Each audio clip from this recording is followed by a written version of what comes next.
Welcome to Streams of Progress, where we bring you weekly conversations with many of the UAE's prominent leaders and thinkers.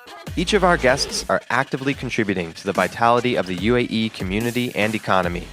Our goal in the podcast is to inspire you to drive progress in your professional and personal life. Hey everyone, this is Merad, and this week on Streams of Progress, we have a special episode done in collaboration with young Arab leaders. On this episode, I sat down with Najla Al Midfa, CEO of Sheraa, Sharjah Entrepreneurship Center, and Vice-Chairwoman of Young Arab Leaders. We covered Najla's prestigious career working at the likes of Shell, McKinsey, and PwC, prior to becoming the supporter of entrepreneurs she is today with the work she's doing at Sheraa. We explored her own past entrepreneurial venture and the multitude of initiatives she's currently a part of, including Young Arab Leaders. And lastly, given our current global pandemic, we highlighted the various COVID-related initiatives she's involved in, supporting entrepreneurs developing various solutions. So let's dive right in. On today's episode, we're sitting down with Najla Al Midfa, the Vice Chairwoman of Young Arab Leaders and the CEO of Sheraa, Sharjah Entrepreneurship Center.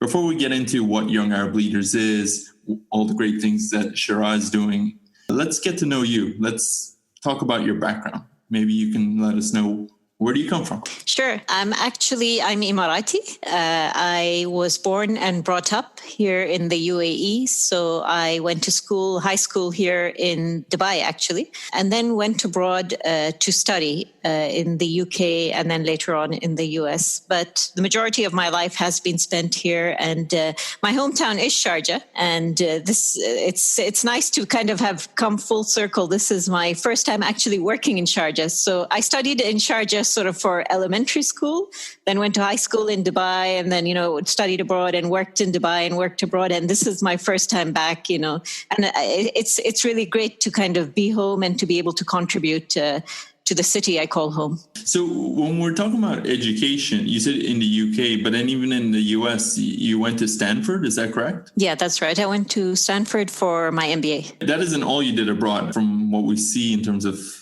all the work you've done, you've worked for a lot of well-reputed businesses from McKinsey, Shell, PwC. I'm not sure where we want to start, but maybe you can just give us some takeaways maybe from those experiences that you apply now to a lot of your leadership work today. Yeah, I mean, my first job was in PwC. So I studied in the UK. I studied computer science in the UK as an undergrad, and then came back and worked at PwC and Shell, mostly on the PwC side, it was more on the consulting side. And then in Shell, it was more financial analysis. But it's funny, people often say that, your first job has very little bearing on your career as a whole. But I really do look back and feel like all my jobs, all the roles that I've played in these different organizations have definitely helped to make me and shape me into the person I am today in small and subtle ways, whether it's, the mentors that I had in the organization, whether it's some of the trainings that I went through in those organizations, whether it was seeing how those organizations were managed. When I think about the impact of those roles today in my current role, where it's more about guiding and working with entrepreneurs, I think perhaps my last role in the corporate sector, which was with McKinsey, probably played the biggest part. And again, I guess it's true for any consulting firm, because, I think what the skill set that you leave with is really the biggest skill set is a problem-solving skill set. You're thrown into an industry that you're not necessarily fully familiar with. You need to be able to adapt really quickly and learn really quickly the basics of the industry, and then understand some of the key challenges that they're facing, learn how to break that problem down and, come up with solutions.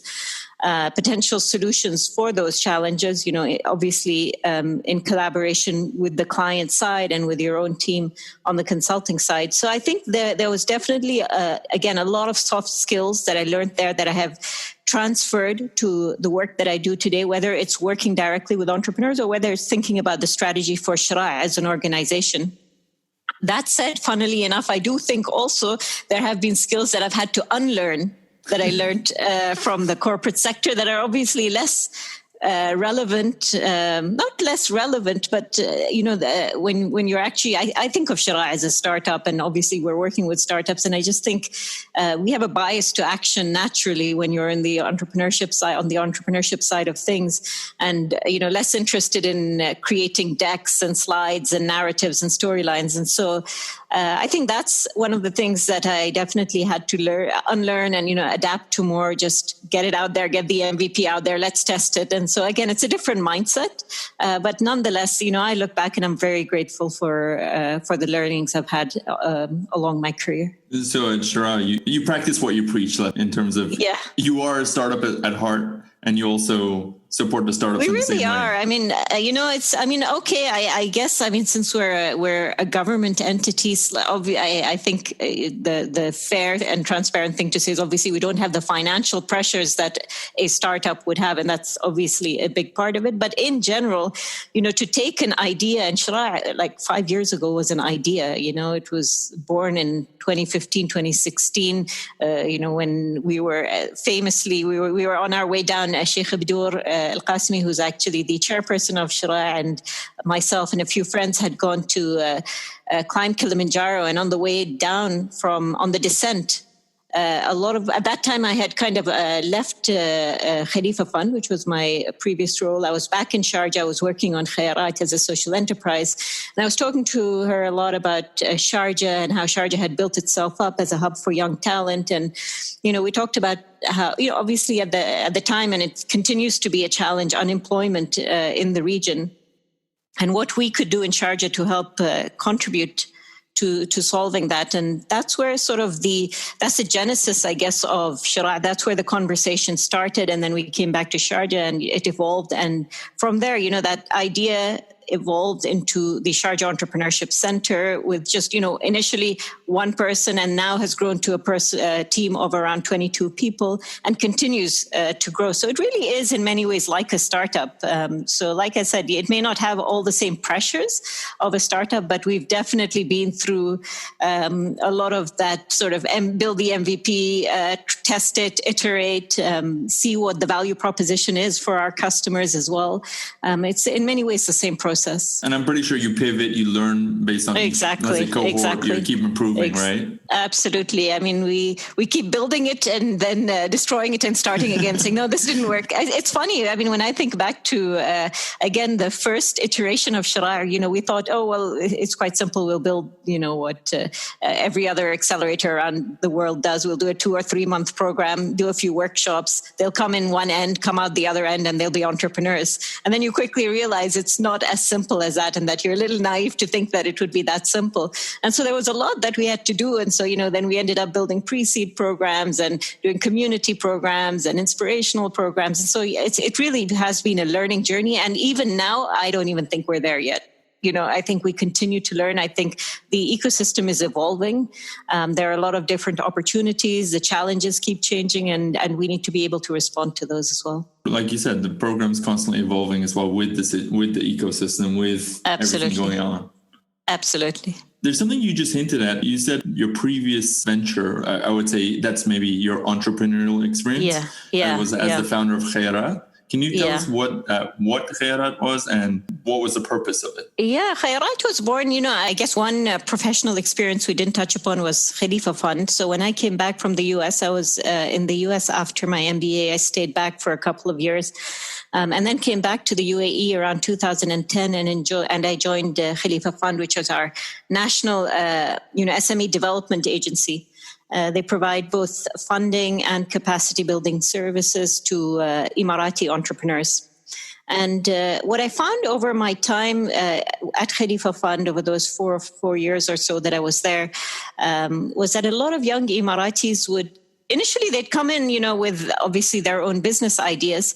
And then I'd get to know them because we worked very closely and I'm sure they continue to do this, work very closely with the entrepreneurs, almost as advisors / consultants. helping them develop their business ideas and the business plans and, pitching it to the investment committee and so on. So you really get to know them quite well, because that entire process from the minute they come in with an idea until it's actually approved can take, a few months. And so I often found with the younger Emiratis that they would often come to me and say, you worked at McKinsey. How did you get into McKinsey? Or what was it like at McKinsey? Or, you applied to, you went to Stanford. What was the experience like over there? And I found that a lot of them were missing that career guidance. I think if you think about Emiratis and you think about the UAE as a country, it's a young country, right? I know how it feels, because my parents were always very supportive of my education and of my career, but I don't think let's say my father would have been able to give me much guidance in terms of the kinds of companies that I could apply to. Their era was so different to the era that we were living in, and I found that was true for a lot of young Emiratis, that they were looking for some sort of career guidance, wanting to learn more about those opportunities in the private sector, but they weren't finding it necessarily in universities, because I think to some extent, university career centers still operate as a job board. They'll put the vacancy there, but then they expect you to just apply and figure it out on your own. But a lot of students, again, this is true around the world, need people to talk to, need to hear about the different experiences, need to hear what these different roles entail. And so I found that there was a big gap there. And looking back at my own experience in the private sector, I was often one of a handful of Emiratis. Like if I looked back at McKinsey, I think there were 2 or 3 Emiratis there at the time. At PwC, when I was there, I was the only Emirati. So it was always, I never understood why there were so few Emiratis in the private sector when the offering was so great, the learning was so great. And obviously, we always put it down to the same story or narrative, which is, Emiratis expect higher pay, and that's why they don't want to work in the private sector. And I think that's just, it's just a simplistic explanation, but it's a lot more nuanced than that. And that's what I found, that one of the big reasons was actually just they didn't even know that these companies existed to begin with. Nobody had provided them with that information. And so I kind of felt that calling, or that responsibility that, I had been given these opportunities in the private sector. I had studied abroad. What could I do to help these young Emiratis find their path in life? And that's when I started Sheraa. And the idea behind it was to share stories of other Emiratis who had experience in the private sector, and to take young Emirati students and help connect them with companies in the private sector. Because there's this massive gap. Companies in the private sector are looking for Emiratis, and they say Emiratis are looking for job opportunities. And for some reason, that bridge just wasn't being connected. Yeah, there's a disconnect. Yeah, it's a strange disconnect, because it's clear that the Emiratis are looking for the opportunities. They're always looking for internship opportunities or work opportunities. And then when you speak to the private sector, they say, we don't know where to find them. I tried to play. I think that was the essence, was to kind of be that bridge between Emirati graduates and the private sector. And we did manage we worked very closely with both Sanduq al-Watan and Al-Bayt Mutwahid, which are initiatives based out of Abu Dhabi. And we managed to place around 100 Emirati graduates or students or graduates in private sector internships. And again, this is with leading companies, whether it be, Bain, or whether it be PwC and so on. And a lot of those internships then also converted into full-time opportunities. And then along the way, obviously, Sheraa also came up, and I wasn't able to really dedicate my time to both. But those 100 students who are now obviously employees and leaders in their own fields and doing great things, I'll be watching them closely, because I think in 10 years or so, I'll look back and say, we played a role in their journeys, and I'm sure we'll be very proud. I'm pretty sure that itself has a ripple effect, that impact of what you did in Sheraa. Yeah, I think so. I hope so. Going back to what you just said, I totally agree where you said there's this, let's say, myth or the thinking that Emiratis only want the higher paid jobs, or they're waiting for that. And just to go against that argument, I'm pretty sure McKinsey, PwC do pay well. So I think it's more about them not knowing about the opportunity or looking into that. Exactly. It's them not knowing about the opportunity. I mean, I didn't get into the story, but actually when I first graduated from university as an undergraduate, I came back home, this was in 2000, I applied to McKinsey. At the time, McKinsey was, they had just started in Dubai. They were like, I think 4 or 5 people in the office. And I applied, again, starry-eyed. Someone told me that there's this company called McKinsey and it's the best company in the world.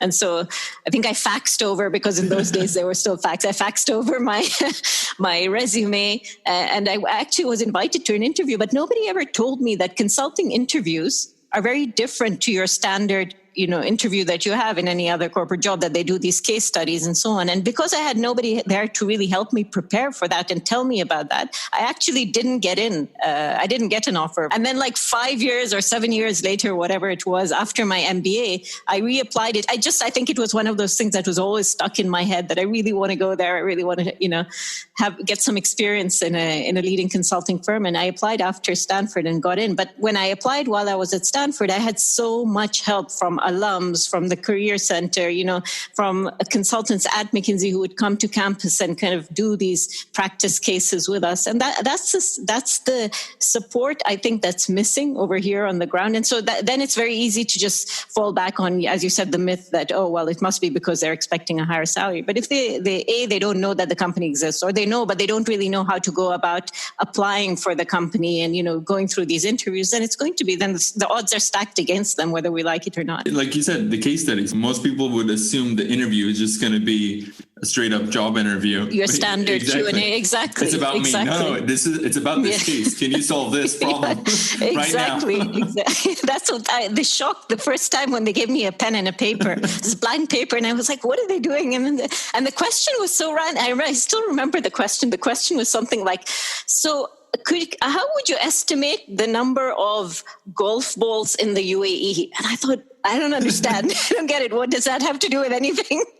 But, nobody tells you that they're testing the way that you would think and that you would solve that problem. And so, again, I look back at it now, we laugh at these market sizing questions and so on. But at the time, I really had no idea. Before I go into Sheraa and obviously what you're doing with young Arab leaders, sure. I think there's a certain theme with a lot of the work you do. And the theme that I'm assuming it's around entrepreneurship, because you're also a board member of Endeavor UAE. And that's right. From my understanding, if you want to tell our audience, what exactly does Endeavor also do? Endeavor is it's a global organization that supports entrepreneurs. But these are entrepreneurs not at the startup phase, but rather at the scale-up phase. And the primary benefit that they provide them with is really a network of leading mentors around the world. I mean, if you look at just in the UAE, the UAE chapter, so I'm on the board of the UAE chapter of Endeavor. And, you look at the folks who are on the board, leaders like, again, Munal Badr, Jafar, Eli Khouri, Usman Sultan. So a lot of really solid business people and CEOs and leaders who actually spend time. It's not your typical board where, it's just you sit on the board and you have the board meetings, but it's very hands-on. And I think I'd say the same about YAL. With these sort of non-profit organizations, the boards get very involved. And so that's really the primary objective of Endeavor, is to take these scale-ups and to really help them 10x their growth and help them become these high-impact entrepreneurs that create jobs around the world. So it's been a great opportunity. It's for us, we partnered with Endeavor as Sheraa because it was a natural next step for our entrepreneurs. We're obviously the much earlier stage. We help them with their idea generation and idea validation and helping them build their initial products and get to seed stage. But for us, success would be if, and we've actually seen it, by the way. Some of our entrepreneurs have gone on to become Endeavor entrepreneurs as well. Rather than replicate the wheel, as they say, or rather reinventing the wheel, if the organization already exists, better to partner with them than to try and do it in-house. And so that was one of the reasons that we got involved with Endeavor. And it's been a great experience. It's really wonderful to engage with some of these really passionate entrepreneurs. It's like you said, it's a natural next step. Once they graduate or they're done with the Sheraa program, it makes sense for them to move on and scale up further. Exactly. But also at Sheraa, you now do have a further stage as well, right? It's not just seed anymore. So our primary, again, this is where I was saying that, we have been iterating for the last 4 years. I don't even think we finished iterating, but so at one point we did have a funnel, which was basically, from idea through to Series A. So at one point we did have a Series A program that was focused on slightly more advanced startups, and it was, it was a 3-month program. There was a financial grant. I believe the winner in the cohort kind of got a $50,000 grant. The main benefit of the program was the content, the mentorship, and the workshop sessions, and B, also the access to market that we could provide. But over time, what we've realized is the main benefit really that these Series A startups are looking for is that access to market, is those connections to potential partners or customers and so on. And so we've actually changed the program a little bit. So our focus when it comes to venture creation and venture building is on the seed stage. So it's getting you from idea to seed. But yes, we do support Series A startups, not necessarily in a programmatic way, as much as it is thematic, I would say, competition. So we call it Access Sharjah. So we recently, for example, earlier this year held Access Sharjah with a focus on digital content podcasts like yours and, digital publishing. And this was in celebration of Sharjah being named World Book Capital by UNESCO in 2019. And so we held that earlier this year. The winner was Little Thinking Minds, who provide Arabic education to schools and now also have a B2C offering, so to individuals. And these are to children. And the winner basically got a grant of $100,000 as well as the opportunity to set up an office in Sharjah. So we partnered with Sharjah Publishing City, which provided free office space as well as a license. So a lot of the ones who applied to those competitions were definitely further along. They weren't really seed stage startups. I would call them more along the lines of Series A startups. So yeah, there's a little bit of an overlap, but I think Endeavor is definitely sort of Series A and beyond. It's not pre-Series A. When you say there's grant funding, is there equity involved for that, or is it equity free? No. Yeah, at this point, it's all equity free. I think we've disbursed in total around almost $700,000 worth of grants to these entrepreneurs at the various stages, and We would like to explore the opportunity to take equity at some point, but I think initially, we were working to put Sharjah on the map, and Sharjah wasn't naturally known as a place for startups, and so one of the attractions was that we were providing this funding, as you said. Non-dilutive funding or equity-free funding, and that was a big attraction. But I think now, 4 or 5 years down the line, and like I said, we keep iterating.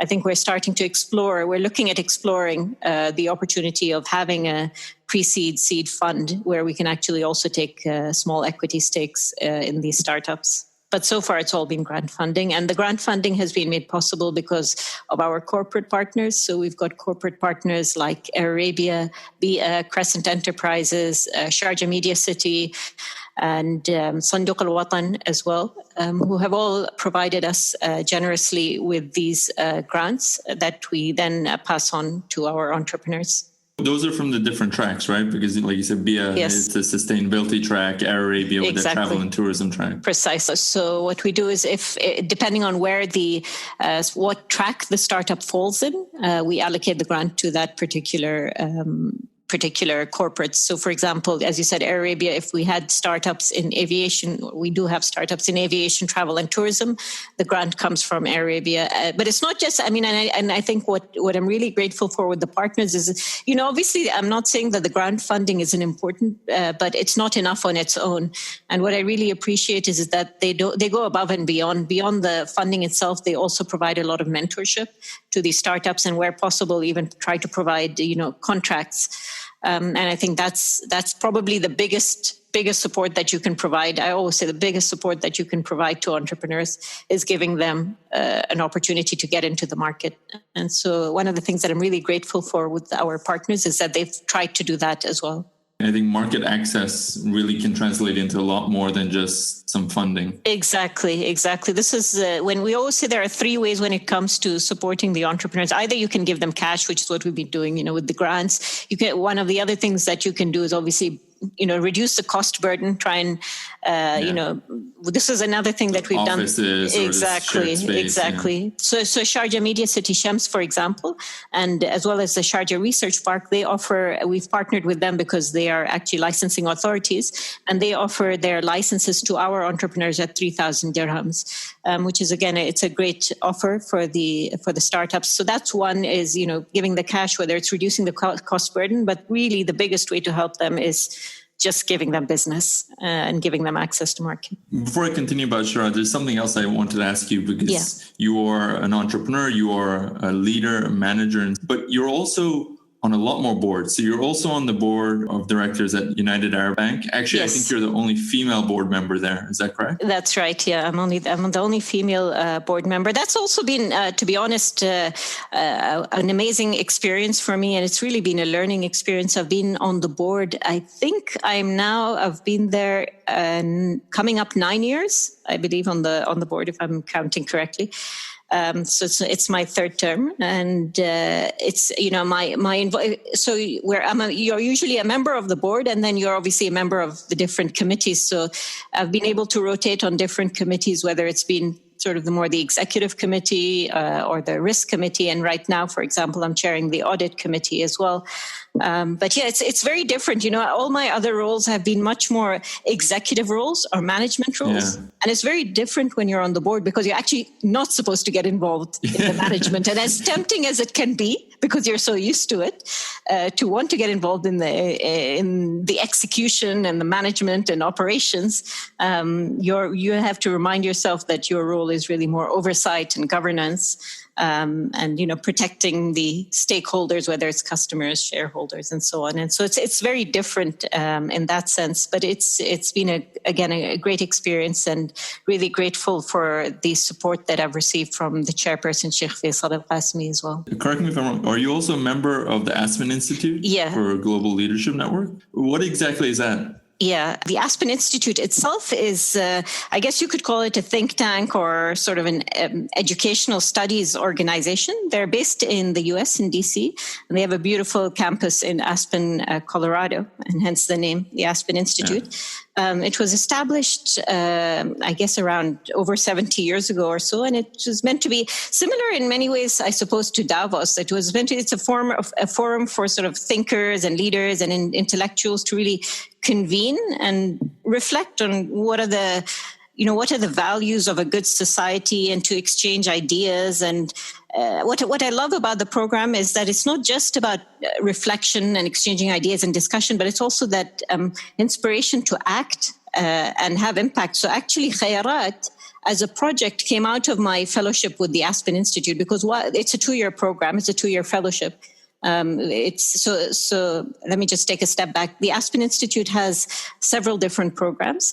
The program that I was part of was called the Middle East Leadership Initiative, where they take 20 leaders from around the Middle East region and put them through a 2-year program where they meet 4 times over the course of those 2 years.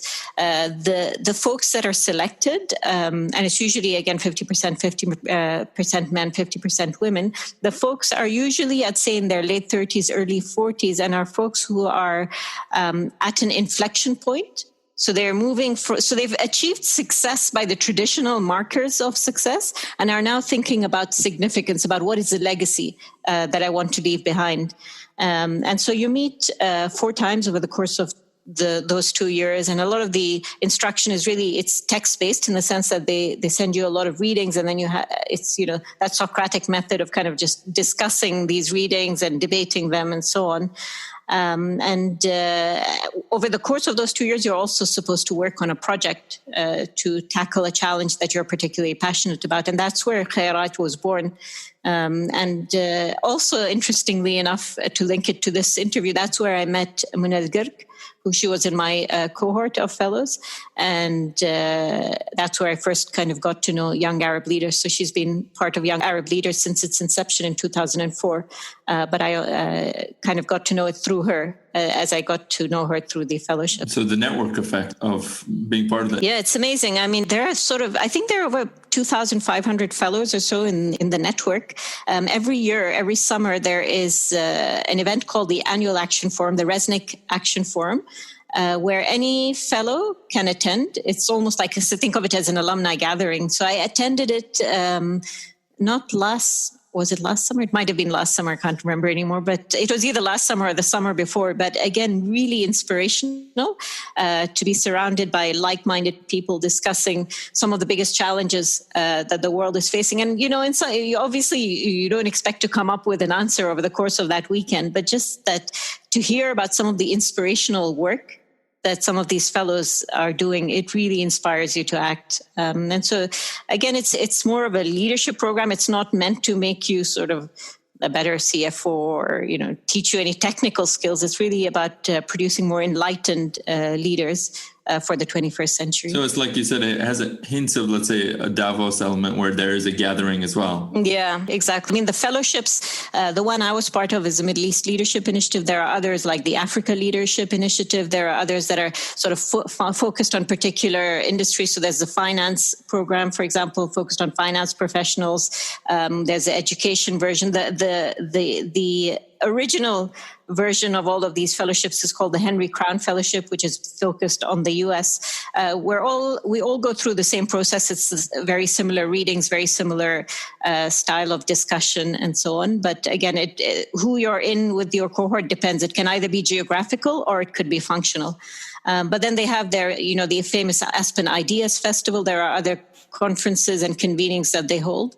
The fellowship programs are just one aspect of the Aspen Institute. So now that we've set up the premise of all the different things you've been involved in and you still are involved in, yeah. Before I get into more about the details of Sheraa and Young Arab Leaders, I just want to ask you, how do you manage all this? Do you have any practical tips for our listeners? Like if they're involved in multiple, let's say, projects, how do you manage your time? I won't lie. It definitely is perhaps the biggest question on my mind is always, how best to manage my time so that I can, fairly give attention to all the different organizations that I'm on. But I think, honestly, one of the biggest things that has helped me in my transition, let's say from manager to leader, is obviously building a team that you can trust and delegate to. So I mean, at Sheraa, I'm no longer, it's an entrepreneurial organization and, obviously we're still figuring a lot of things out. But in the early days of Sheraa, I would get involved in everything from, what color chair to have to, what design should be and who exactly was coming into the program. And now, I've taken kind of a step back from the day-to-day operations and I can focus much more on the strategy side of things because we've built up a wonderful team of, 20 really dedicated champions of entrepreneurship. And so that helps a lot as well. And I think that's one part of it is having the right people around you. And the other part on your side is kind of on the person side is, I guess, a little bit of self-discipline as well. Because as tempting as it may be to get involved in things, you need to realize when you're getting a bit too involved. Yeah, the temptation of micromanagement. Exactly. So yeah, it's been a journey. I wouldn't say that it came naturally. It's something that I've learned over the last few years and continue to learn. And I think that, I guess this is something that every entrepreneur, every founder goes through, right? As initially, when you're a founder, it's a small startup, it's 2 or 3 people, you can get involved in everything and you're passionate about the product. So you want to get involved in the product or the service. And so you want to get involved in everything. But as you scale up into a bigger organization, what the team and what the organization requires from you as a CEO is very different. So it definitely is a learning journey. And speaking of startups, what would you say is Shera's elevator pitch? The first step on your entrepreneurial journey. Okay, that's nice. Yeah. That's how we're positioning Sheraa. Our goal is not to say we are the, be all of the ecosystem and we can do it all, because, that this is, again, one of the key learnings in this role has been the power of partnerships. And this, Endeavor was a great example. We're not trying to be everything, but we definitely want to be the key first step. And we've got the advantage because we are actually, our hubs are based in the American University and the University of Sharjah. And so we have that sort of early look at some of the talent that's around. And we can almost scout that talent before they even go and start their startups. So we're no longer even talking about idea stage or pre-seed stage. It's really about finding those future founders and really supporting them. And because it's not like the first idea you work on necessarily works out. But if you've got the right founder, at some point, they will build something meaningful, whether it's themselves as an entrepreneur or whether as part of a bigger organization. And so I think for us, that's where we've really found our sweet spot, is working with aspiring entrepreneurs, with young change makers, and being their first step on their entrepreneurial journey. And I think actually the advantage of being part of that university, you're able to actually present an alternative narrative for them, because they might be thinking of a traditional career, whereas all of a sudden, 100%. You're opening their eyes up to the idea of entrepreneurship, especially when they're young. Yeah. You have less, let's say, liabilities or things you have to take care of. Like when you're older, you might have children, you might have other priorities. Yeah. Whereas when you're young, right. now's maybe the chance to take that risk, to try it out, see what entrepreneurship's about. Exactly. So you hit the nail on the head. I think part of, and this is where I was saying we initially thought it was very simple. Let's just do a 3-month program. But there's no point doing a 3-month program if half the student population doesn't really understand what entrepreneurship is to begin with. So there was a lot that we needed to do on the inspirational side. And, that's actually, again, where the Sharjah Entrepreneurship Festival, which is one of our offerings, came up. So we hold that on an annual basis. Initially, when we started the Sharjah Entrepreneurship Festival, it was really meant to be more of another convening event where, the different parts of the ecosystem come together and discuss what's happening on, seed stage funding and what's happening in different sectors like e-commerce or mobility or whatever it may be. But we soon found actually the gap, rather than replicating what others are doing, because that gap was actually filled by several other organizations who were holding those events. But the true gap for us was there was no event that really focused on these young change makers. And when it comes to young change makers, what you need to focus on is the mindset. It's not really about having a panel and having VCs on the panel and them talking about what their investment theses are and so on. That's not going to inspire them. They really, and that's why sometimes we get questions like, I don't get it. What does, Akon have to do with entrepreneurship, or, some of the speakers that we've had? But again, it's really about inspiring the youth and giving them that resilience, trying to share stories of resilience and ambition and how, success is not a straight line, and the more we can share those honest stories from across different sectors and different spheres, the more we can inspire them. Because another thing that's happening in university is entrepreneurship is seen, it's a business thing. If I'm in the business school, I learn entrepreneurship, but if I'm an artist, it has nothing to do with me. But it's not, right? Entrepreneurship is interdisciplinary and anyone can be an entrepreneur. And so that's one of the reasons that we try and bring in folks from, speakers from different spheres, whether they're artists, whether they're musicians, whether they're, business people, whether they're engineers. Anyone can be an entrepreneur, trying to democratize access to entrepreneurship in a sense. So that's kind of where the theme of the festival has changed from just being another convening event to really focusing on inspiring the next generation of entrepreneurs. Yeah, I was actually about to ask about that, because the types of speakers, they're all inspirational speakers from around the world, actually, like from Gary Vaynerchuk in the past. Yes. This year, you guys had also Vishen Lakhiani from Mind Valley. Exactly, yes. It's evolving dialogue. Even the theme, I believe, like from the past, it used to be focusing on hustle, but even that has evolved further to consider the mindfulness, or to consider there is a bit of work-life balance that does have to occur. And these are things that we're noticing everywhere around the world, where entrepreneurship isn't kill yourself and get things done. You need to sustain yourself. Exactly. Again, it's all of these sort of funny false narratives. I don't know where they come from, and then they're perpetuated. And you're right, yeah, absolutely. And this is one of the reasons that we partnered with Mind Valley in our most recent edition in 2019. We partnered with Mind Valley, and actually they had their entire own stage where they had their own programming happening. So obviously Vision spoke, and a few of the speakers from Mind Valley spoke on the main stage, but they had programming happening throughout the day on their own stage as well. Again, trying to reinforce, and it's something that even I struggle with. I mean, I think generally meditation and mental health as a whole, and self-care, not as an act of self-indulgence, but as an act of self-preservation, and how important that is. As you said, we're so used to this narrative of just hustle and do whatever it takes, but it's impossible to do that without engaging in some form of self-care. And so, yeah, it's important that we again are teaching them or giving them the right foundation.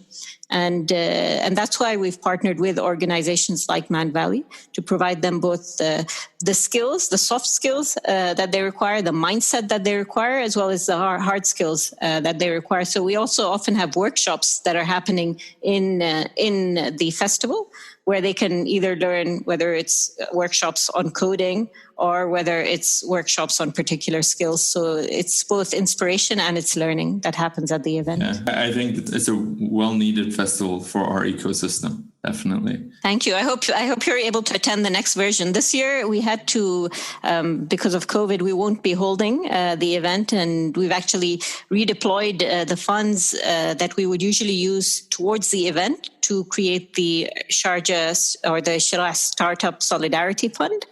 And so we've announced that about a couple of months ago. So it's a $1 million fund that provides grants to our startups that have been impacted by COVID, as well as supporting startups that are working on potential solutions to the pandemic, or on industries that will be particularly relevant post-COVID as well. But hopefully in 2021, we'll be back in person, and we look forward to hosting you as well. You went on to what I was actually going to ask you. I was going to say, for a podcast, it'd be strange for us in 2020 not to talk about COVID. Yeah. And I was actually going to ask you about the Solidarity Fund. Yeah. So you just hinted at it. The focus is on startups, one, affected by COVID, but also those working towards solutions. Yes.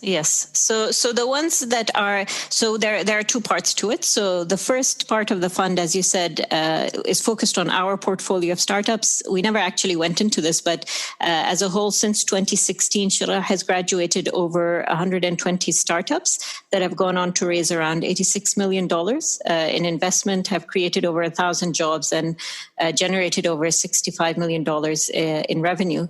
So of those startups, some of them were particularly impacted by COVID, partly because maybe the industry was impacted. Let's say if it was the startup is in the travel industry, or partly because they were about to fundraise and COVID hit, and so in terms of runway, they weren't in a great cash position. So we wanted to be able to help extend their runways, and that's what we've been doing. So we're extending grants of up to 50,000 dirhams to startups. So we've actually received already over 40 applications, and we continue to review them and then disperse grants on a rolling basis.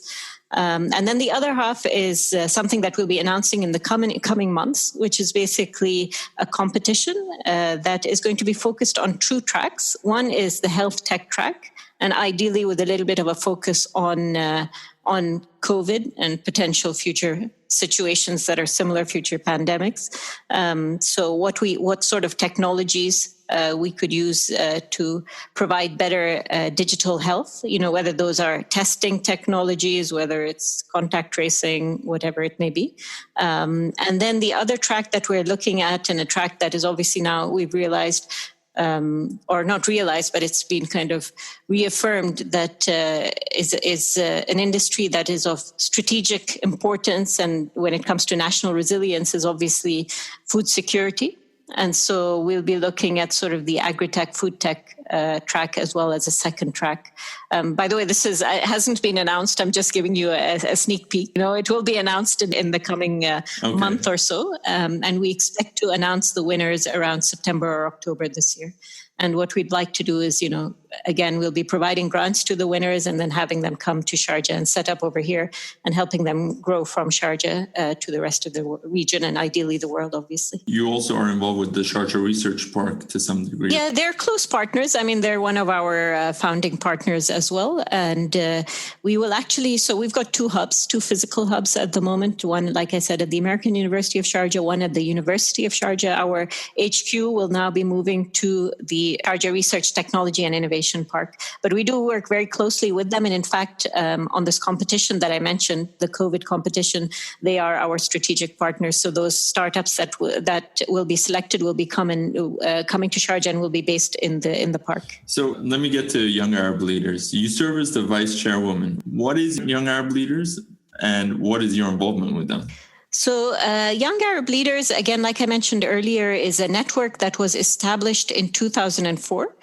It's basically a network of regional leaders from across the Arab world, although our chapter here, primarily the members are from the UAE, not necessarily Emirati, but based in the UAE.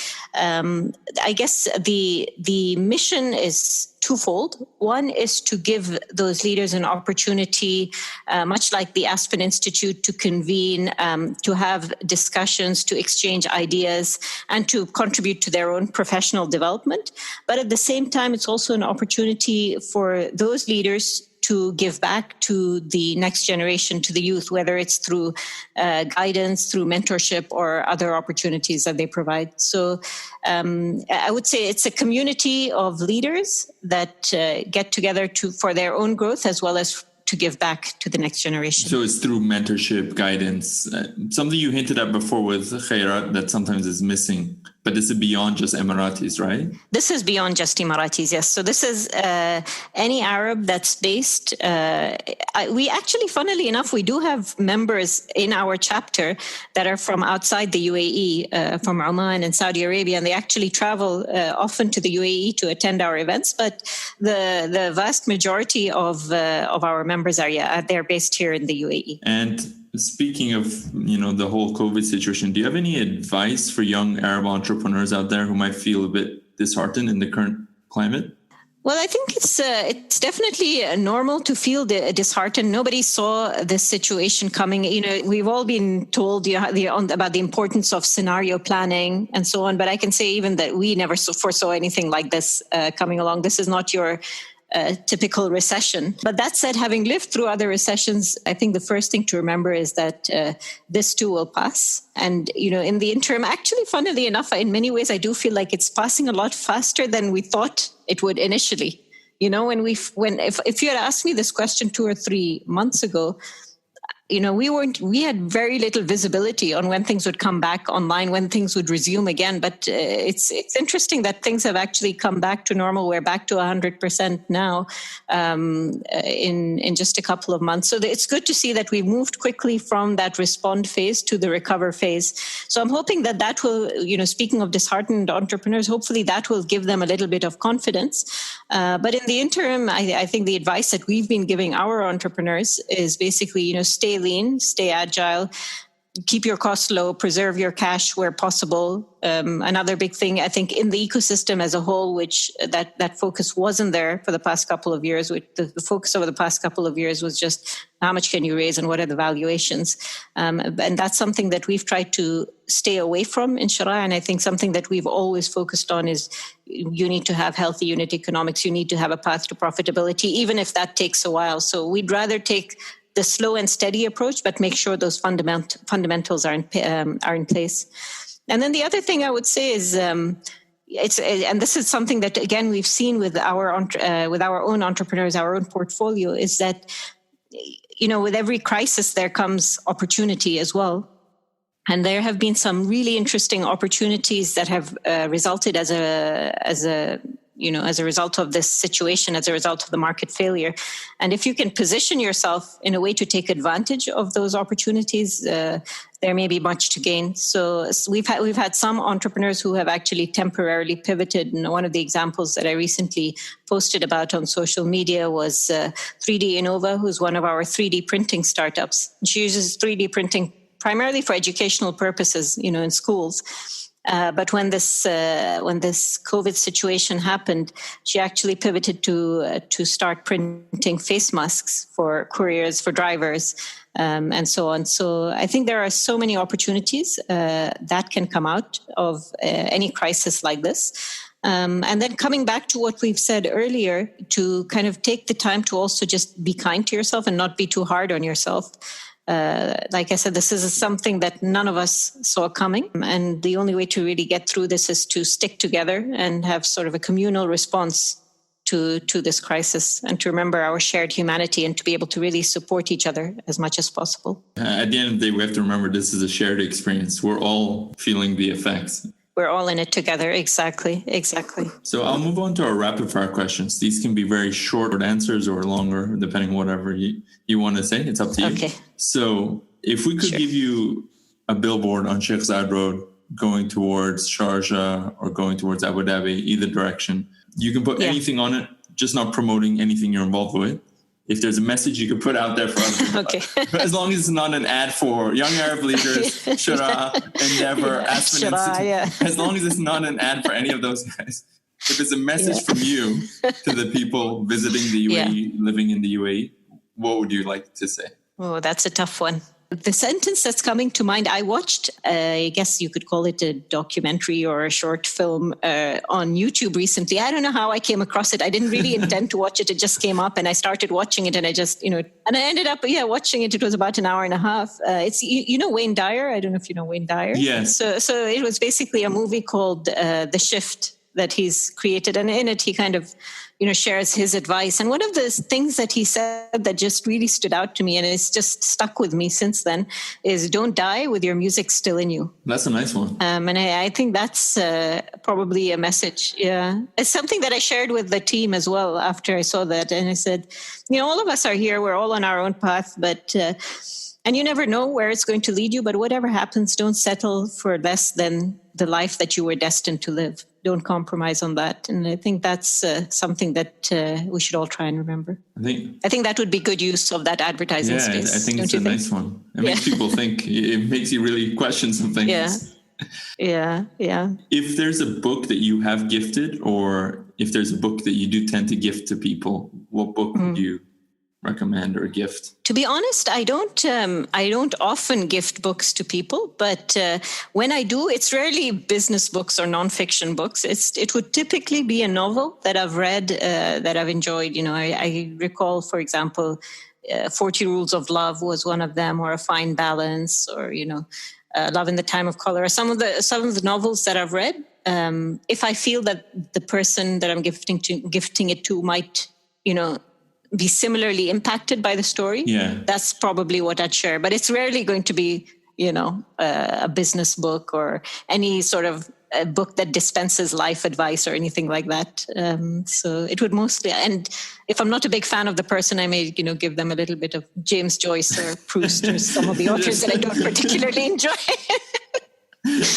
But it would typically be, definitely it would be fiction, for sure. All right. What is your favorite documentary, if you have one? I don't have a favorite, but I can tell you what have been. It's funny how during this lockdown, by the way, I haven't been out since the 15th of March. No joke. I really have not been out at all. Since the 15th, at all. Like, zero. Maybe once, okay, if I have to be completely transparent, once to the hospital to get tested. Okay. That's it. But other than that, at all.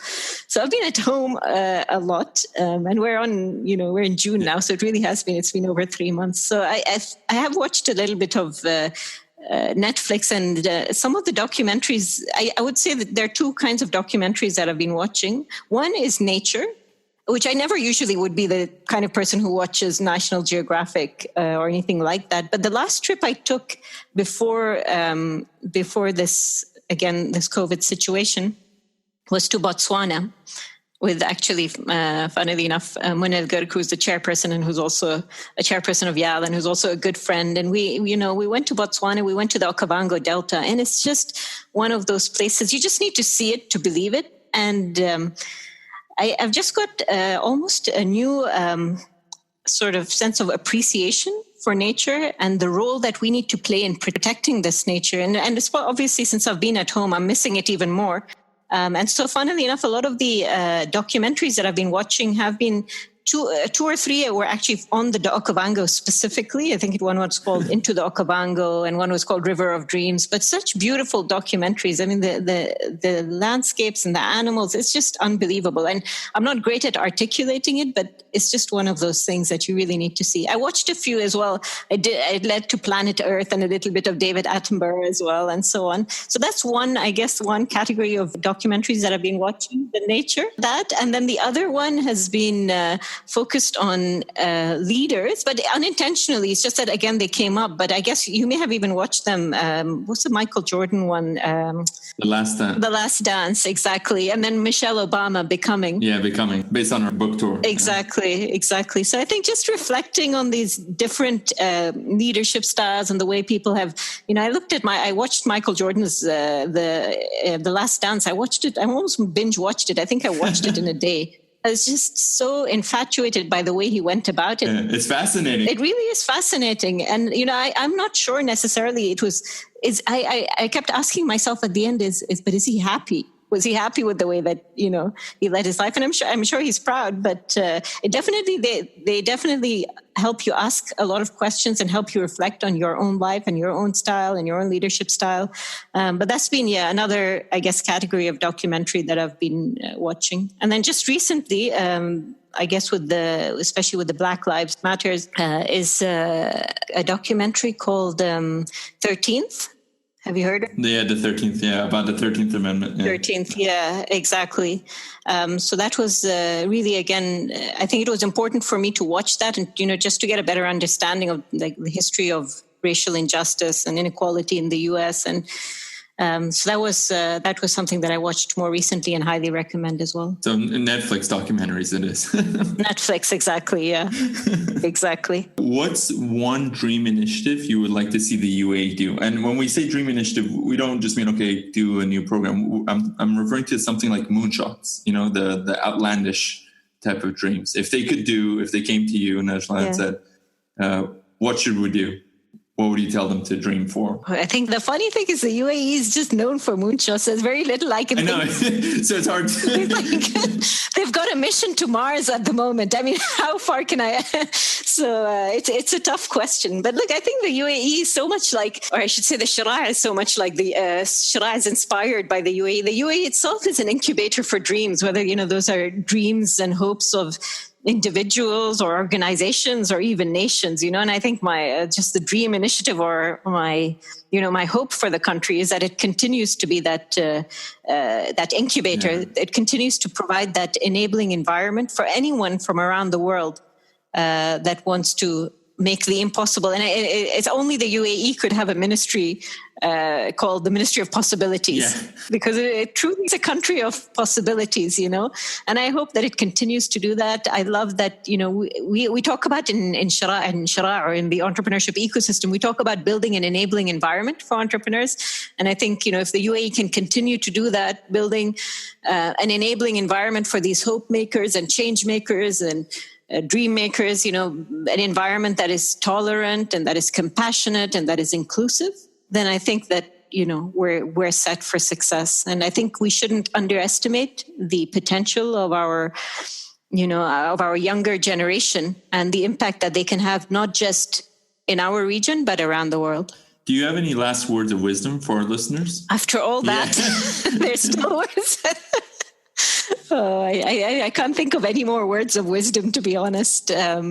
I don't know, just life is, I think one thing that maybe, again, just because of the COVID situation, it just makes you rethink so much and gives you so much perspective on what really matters in life and what doesn't. And so, I think just a reminder that life is short, life is fragile, be yourself, do what it is that your heart wants to do. And at the same time, remember that we're all interconnected, we're interdependent, that no man is an island. And to do your part for humanity as well. Lastly, where can our listeners go to get more information about Sheraa, about YAL? Sure. I think your favorite social media platform, whichever one that may be, but I would say both are most active on Instagram, Twitter, and Facebook. So it's either Young Arab Leaders, I believe is the handle, and then Sheraa Sharjah is the Sheraa handle. Okay. All right. Thank you for being on the show. Thank you. You can find this episode's show notes on our website at streamsofprogress.com/Najla. That's NAJLA. We'd love to connect with you, so follow us on Facebook and Instagram or reach out via our website. If you can please take a few minutes to give us an honest rating on iTunes, this really makes a huge difference and improves our ability to reach more people in the UAE and beyond. We hope you enjoyed the show and look forward to seeing you next week on Streams of Progress.